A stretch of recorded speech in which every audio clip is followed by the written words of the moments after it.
അസ്സലാമു അലൈക്കും. ഈ സംസാരിക്കുന്ന എം അബ്ദുൽ മജീദ് ബാക്കവി കാമിൽ സഖാഫി മുടിക്കോട് മഞ്ചേരി മലപ്പുറം. ഇപ്പോഴത്തെ മടവൂർ റളിയല്ലാഹുവിനെ പറ്റി ഞാൻ ബുക്ക് ജമ്മി ചെയ്തിരുന്നു. ആ ബുക്കിൻ്റെ പേര് കുത്തുബുൽ ആലം ഫി മനാഖിബി കുത്തുബിൽ ആലം. ആ ബുക്കിൽ ചില വസ്തുതയ്ക്ക് നിരക്കാത്ത കുറേ കാര്യങ്ങൾ ഉണ്ടായതുകൊണ്ട് ആ പുസ്തകം, ആ കിതാബ് ഞാൻ പിൻവലിച്ചിരിക്കുന്നു.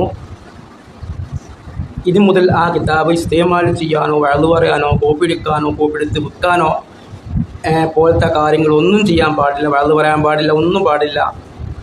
അപ്പം ഈ പിൻവലിക്കൽ വന്നത് എൻ്റെ സ്വന്തം ഇഖ്തിയാർ പ്രകാരമാണ്. എൻ്റെ സ്വന്തം ഇഖ്തിയാർ പ്രകാരമാണ്.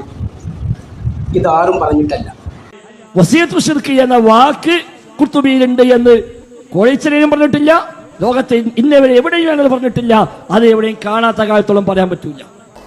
എന്റെ ബഹുമാനനായ വൈസ് പ്രസിഡന്റ്, താങ്കളോട് ഞാൻ ചോദിച്ചത് അബ്ദുനാബിബാദിൻ എന്ന ആയത്തിനെ അതിൽ വസീലത്ത് ശിർക്കുണ്ട് എന്ന് ഏത് സഹാബി മനസ്സിലാക്കി, ഏത് താബി മനസ്സിലാക്കി, ഏത് തബൗ താബി മനസ്സിലാക്കി? കിതാബ് കുറെ ഉണ്ടായിട്ട് കാര്യമില്ല, കിതാബ് വായിച്ചെന്ന പോലെ. അപ്പോ ഞാൻ എന്റെ ചോദ്യം അത് തന്നെയാണ്. വസീലത്ത് ശിർക്ക് എന്ന വാക്ക് ഖുർത്തുബിയിലില്ല, പക്ഷെ നിങ്ങളുടെ വാദത്തിലുണ്ട്.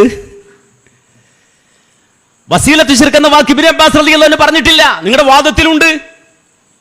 അപ്പൊ വസീലത്ത് ശിർക്ക് എന്ന വാക്ക് എവിടെയുണ്ട്? ഖുർത്തുബിയിലില്ല.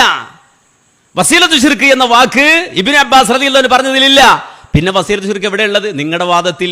അബ്ദുനാബിബാദിൻ എന്ന ആയത്തിനെ അതിൽ വസീലത്ത് ശിർക്കുണ്ട് എന്ന് ഏത് സഹാബി മനസ്സിലാക്കി, ഏത് താബി മനസ്സിലാക്കി, ഏത് തബൗ താബി മനസ്സിലാക്കി? കിതാബ് കുറെ ഉണ്ടായിട്ട് കാര്യമില്ല, കിതാബ് വായിച്ചെന്ന പോലെ. അപ്പോ ഞാൻ എന്റെ ചോദ്യം അത് തന്നെയാണ്. ഏത് സഹാബി പറഞ്ഞു എന്നല്ലേ പിടിച്ചോളൂ. ഇബ്നു അബ്ബാസ് തങ്ങൾ പറയുന്നു അൽ ഇസ്തിസ്നാഉ ലി അഹ്ലിൽ ഈമാൻ. മൂന്നാമത്തെ ചോദ്യവും ഉത്തരം പറഞ്ഞു കഴിഞ്ഞു. എല്ലാത്തിനും ഉത്തരമുണ്ട്. എന്താണ് വിചാരിച്ചത്? നിങ്ങൾ 3 ചോദ്യമാണ് ചോദിച്ചത്, 3 മണിമണിയായി മറുപടി പറഞ്ഞിരിക്കുന്നു. സഹാബിയെ ചോദിച്ചു, സഹാബിയെ പറഞ്ഞു. മുഫസ്സിറിനെ ചോദിച്ചു, മുഫസ്സിറിനെ പറഞ്ഞു. അതുകൊണ്ട് ഇനി മറുപടി കിട്ടിയില്ല എന്ന് പറയണ്ട, വളരെ കൃത്യമായി പറഞ്ഞു കഴിഞ്ഞു.